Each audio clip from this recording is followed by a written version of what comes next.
कहा जाता है कि एक डायन अपना प्रतिशोध 7 जन्मों के बाद भी नहीं भूलती। एक बार अगर डायन किसी के घर को देख ले तो उसे तब तक नहीं छोड़ती जब तक वो अपनी प्रतिज्ञा पूरी न कर ले। तकरीबन 70 साल पहले की बात है। पहाड़ों के बीच बसे एक छोटे से गांव फिरकी में प्रवीण नाम का एक युवक रहता था। पिछले कई दिनों से प्रवीण को कोई काम नहीं मिल रहा था, जिससे उसके घर में आर्थिक तंगी आ गई थी। इसीलिए काम की तलाश में वो अपने गांव से काफी दूर निकल आया था। ये सर्दियों की घने कोहरे से ढकी शाम थी। सूरज अस्त हुए काफी देर हो चुकी थी और चारों ओर कोहरे ने ऐसा पहरा जमा लिया था कि 5 फीट दूर की चीज भी साफ दिखाई नहीं दे रही थी। इस घने कोहरे की वजह से प्रवीण उन पथरीली और घुमावदार पहाड़ी रास्तों में भटक गया था। डर और निराशा प्रवीण को जकड़ रही थी। तभी उसकी नजर पीपल के एक घशाल और घने पेड़ के नीचे बैठी एक आकृति पर पड़ी। वहां एक बाबा बैठे हुए अपनी चिल्लम फूंक रहे थे। उस रात की साए साए करती भयावह खामोशी में किसी इंसान को देखकर प्रवीण की कुछ हिम्मत बंधी। उसके पास और कोई चारा भी नहीं था। वो धीरे से चलकर बाबा के पास जाकर बैठ गया। कहाँ वीरानों में भटक रहा है बच्चा? इधर का तो नहीं लगता। मैं 7 कोस दूर फिरकी गांव से काम की तलाश में निकला था। काम तो नहीं मिला, लेकिन लौटते हुए अंधेरा हो गया और पहाड़ों में रास्ता भी भटक गया। अब न आगे का कुछ समझ आता है न पीछे का। ऊपर से ये डर और घबराहट से मेरा दिमाग काम नहीं कर रहा है। पहाड़ों में ऐसे दिन ढले वीरान रास्तों पर निकलना ठीक नहीं होता। तू ये जो नहर के साथ वाली पगडंडी है उसे पकड़कर निकल जा। आगे एक गांव पड़ेगा, वहां जाकर मदद मांग लेना। और हाँ, अब रास्ते में रुककर इधर उधर मत देखना। प्रवीण को बाबा की बातें और उनकी वेशभूषा बहुत रहस्यमयी लग रही थी। हड्डियों को गला देने वाली कंपी ठंड में उनके शरीर पर नामात्र के कपड़े थे। फिर भी उनके चेहरे पर ठंड का कोई असर नहीं था। ठंड से परेशान है बच्चा, यह ले 2 कश भर ले। प्रवीण पहले से ही बहुत घबराया हुआ था।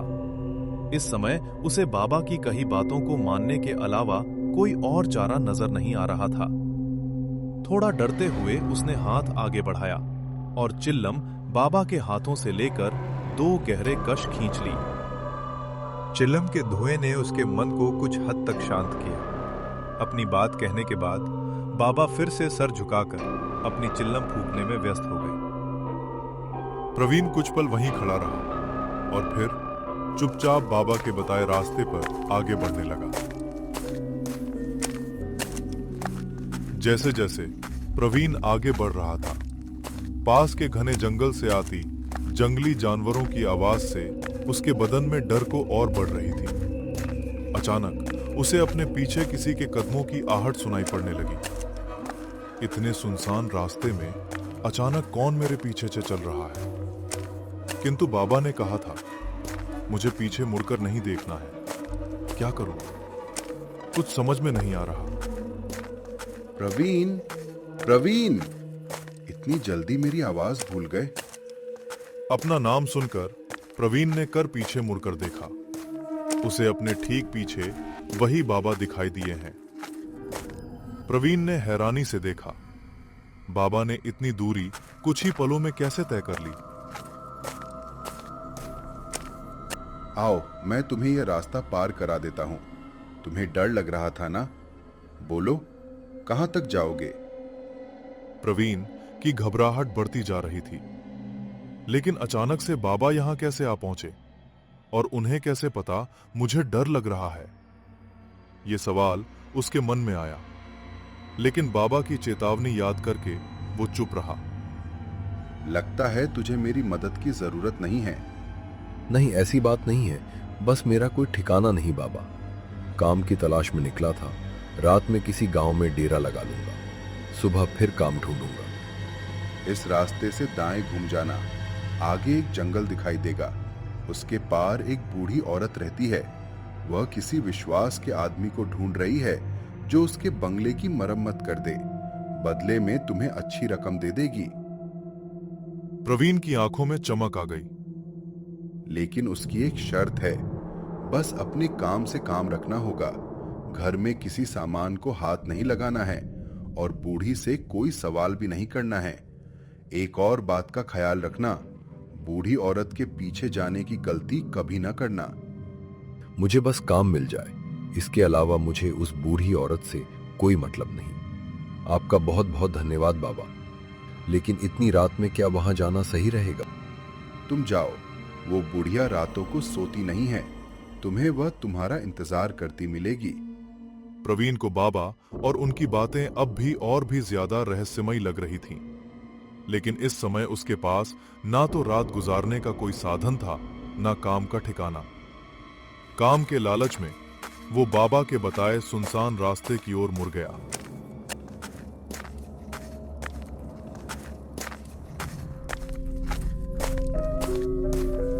कुछ देर चलने के बाद प्रवीण को दूर एक पुराना सुनसान सा बंगला दिखाई दिया। बंगला इतना जर्जर और वीरान था कि उसे देखकर ऐसा लगता नहीं था कि यहां कोई रहता होगा।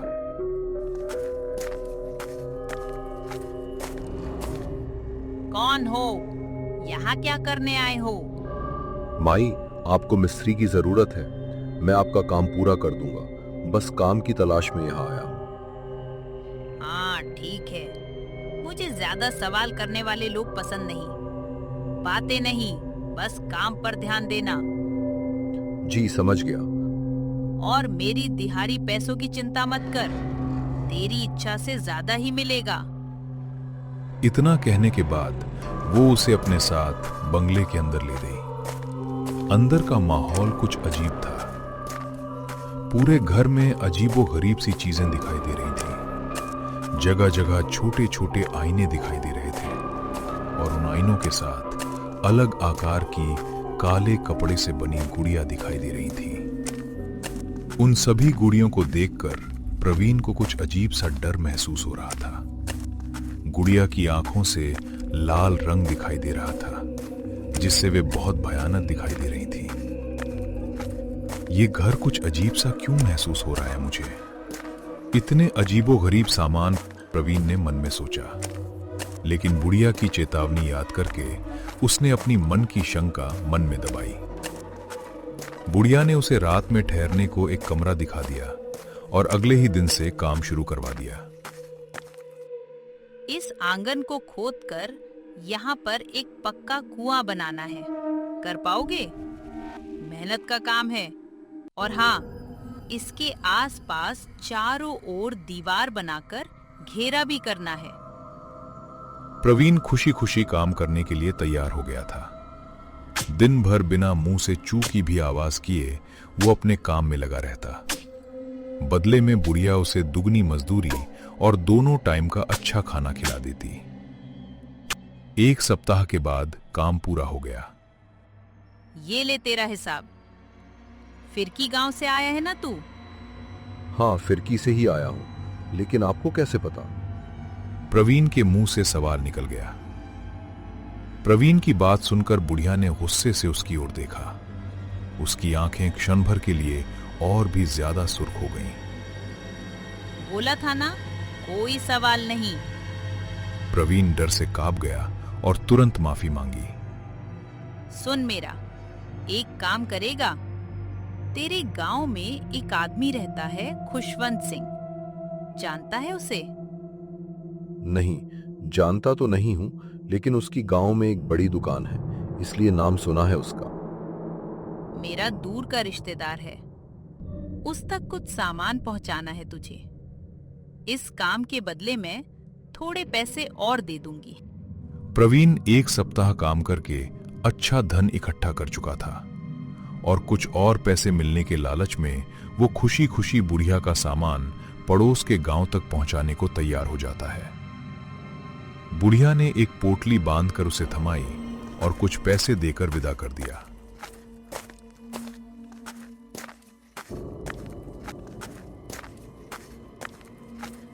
प्रवीण पोटली लेकर खुशवंत सिंह के घर पहुंच जाता है। जी, क्या आप ही खुशवंत सिंह हो? खुशवंत सिंह के लिए ये सामान उनकी किसी जानने वाली ने भिजवाया है। खुशवंत सिंह एक शांत दिखने वाले व्यक्ति थे। उन्होंने पोटली को गौर से देखा। कहां से आए हो? किसने भिजवाया है? मुझे ज्यादा जानकारी नहीं है। मैं तो 7 कोस दूर काम करने गया था। वहीं एक बुढ़िया मिली जिसने ये सामान आपको देने के लिए कहा। खुशवंत सिंह हैरानी से वो पोटली खोल कर देखते हैं तो उनकी चीख निकल जाती है। उनके चेहरे का रंग उड़ गया। तुरंत ही वो उस पोटली को वापस कसकर बांधते हैं और उसे प्रवीण को वापस पकड़ा देते हैं। इसे तुरंत वापस देकर आओ। जिसने तुझे ये दी है ये मेरा सामान नहीं है, और खबरदार अगर आज के बाद यह दिखाई दिया, मुझसे बुरा कोई नहीं होगा। खुशवंत सिंह को गुस्से में और डर से भरा देखकर प्रवीण पोटली लेकर अपने घर आ जाता है।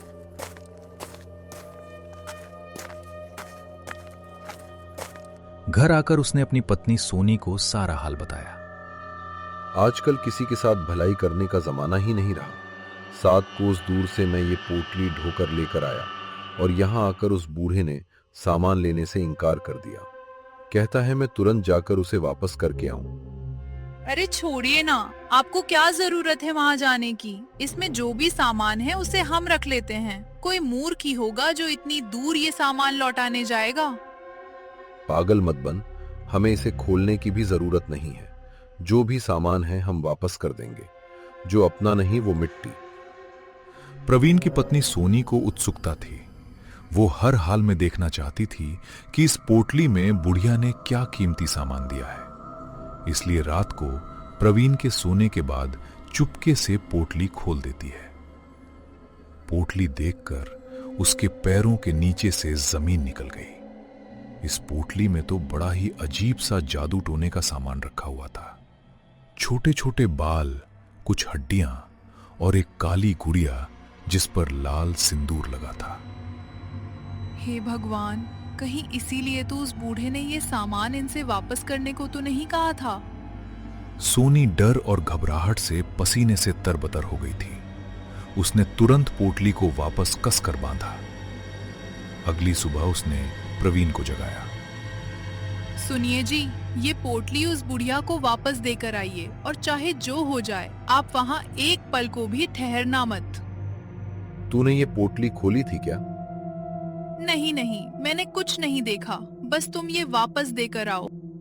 प्रवीण वो पोटली लेकर घर से निकलकर अभी कुछ ही दूर पहुंचा था कि खुशवंत सिंह के घर से रोने की आवाजें सुनाई दी।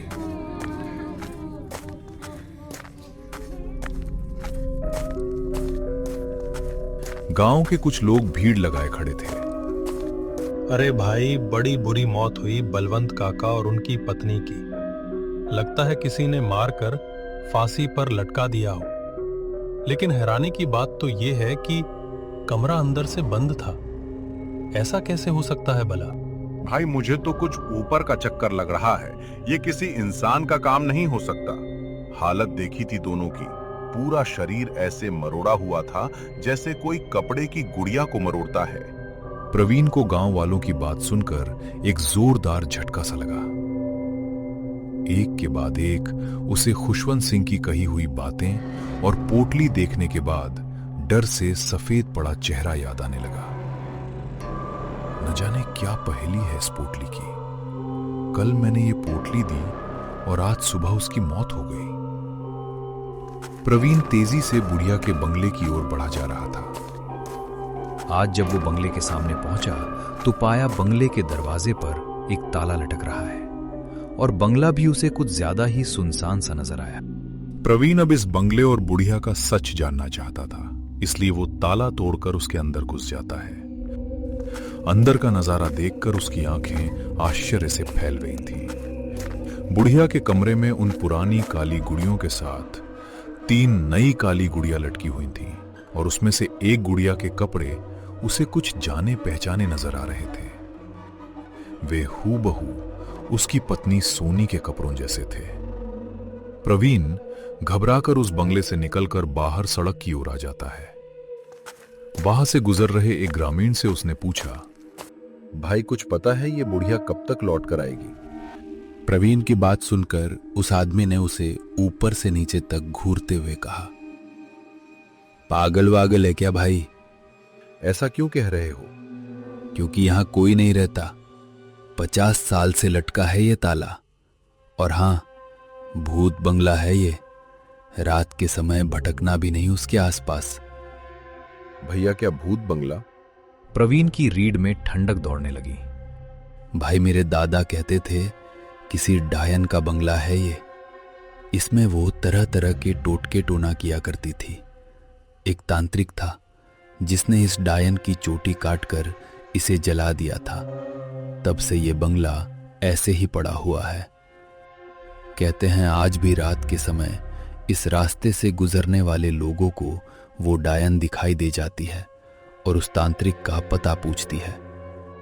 अपने सूखते हलक से प्रवीण ने अपना आखिरी प्रश्न किया। तांत्रिक कहाँ रहता है? कुछ मदद कर पाओगे क्या भाई? सुना है उसने इस डायन को मारने के बाद ये काम छोड़ दिया और दूर किसी गांव में जाकर बस गया। उसकी पहचान अब किसी को नहीं पता। बातें करते हुए प्रवीण बंगले से कुछ दूर तक आ गया था। आदमी के जाने के बाद प्रवीण को सारी पहेली समझ में आ गई। जरूर खुशवंत सिंह वही तांत्रिक है जिसे वो बरसों से ढूंढ रही थी, और उसे मारने के लिए उसने मुझसे इस पोटली में जरूर कोई तंत्र का सामान भिजवाया था, जिसने खुशवंत सिंह और उनकी पत्नी की जान ले ली। लेकिन अब मैं इस पोटली का क्या करूं? प्रवीण कांपते हाथों से उस पोटली को उठाकर जंगल की ओर फेंककर अपने गांव लौट आता है। गांव आने के बाद उसने अपने घर का दरवाजा खोला तो उसके सामने का नजारा देखकर वो जम गया। उसे उसकी पत्नी सोनी भी खुशवंत सिंह की तरह रहस्यमय हालत में फंदे से लटकी हुई दिखाई देती है। उसने अपने गले में फंदा लगाया हुआ था, लेकिन उसका शरीर भी मरोड़ा हुआ था। पत्नी के जाने से प्रवीण पूरी तरह टूट गया था। वो हर पल खुद को ही सोनी की मौत का जिम्मेदार मान रहा था। अगर मैंने वो पोटली खोली ना होती, अगर मैं उस बूढ़ी औरत के पास काम करने ना गया होता, तो ये सब नहीं होता। आधी रात का समय था। रोते रोते शायद प्रवीण की आंख लग गई थी। तभी उसे अपने दरवाजे पर दस्तक सुनाई देती है। प्रवीण दरवाजा खोलता है। कुछ ही दूर पर पेड़ की ओट में काले कपड़े वाली बुढ़िया घूंघट के पीछे से झांकती हुई उसे नजर आती है। बुढ़िया की धीमी आवाज हवा में गूंजती है। प्रवीण ने समझा वो इस डायन के अंतहीन प्रतिशोध के चक्र में फंस चुका है।